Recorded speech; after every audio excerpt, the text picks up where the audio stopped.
বাংলাদেশের জুলাই বিপ্লব পরবর্তী ৫ই অগাস্ট পরবর্তী বাংলাদেশের যেই জন আকাঙ্ক্ষা, মানুষের যেই আশা আকাঙ্ক্ষার প্রতীক হয়ে যেই অভ্যুত্থান হয়েছে, অভ্যুত্থান পরবর্তী সেই আকাঙ্ক্ষা কতটুকু বাস্তবায়িত হচ্ছে এবং কতটুকু হয়েছে আপনার জায়গা থেকে যদি আপনি মূল্যায়ন করেন? আপনি যেটি বলেছেন সংস্কার, বিচার ও নির্বাচন, জাতি এক দোলাচলের মধ্যে আছে, যে সময়টা অতিক্রম করছে সেই সময়টা নিয়ে আমাদের যে প্রত্যাশা, প্রাপ্তি কতটুকু।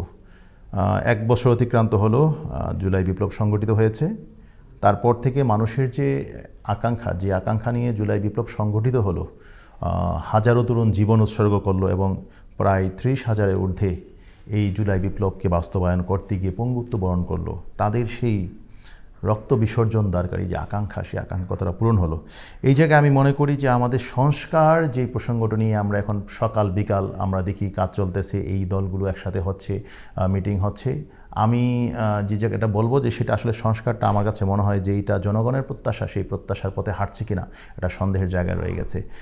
কতটুকু সংস্কার হয়েছে জনগণের কাছে সেই বিষয়গুলো সরকার এখনও পর্যন্ত টাইম টু টাইম সেগুলো প্রকাশ করছে না। অর্থাৎ দলগুলো কোন কোন বিষয়ের মধ্যে ঐক্যমত্য হলো, কোনগুলো হলো না, এবং জন আকাঙ্ক্ষার বিষয়গুলো সেই সেই সংস্কারের মধ্যে প্রতিস্থাপিত হচ্ছে কিনা। অর্থাৎ দলগুলোর বাহিরেও জনগণের বিশাল অংশ যারা নিজেদের মতামত এই সংস্কারের মধ্যে দিতে পারছে না, সেই জায়গাগুলো সরকার কতটা এনশিওর করতে পারতেছে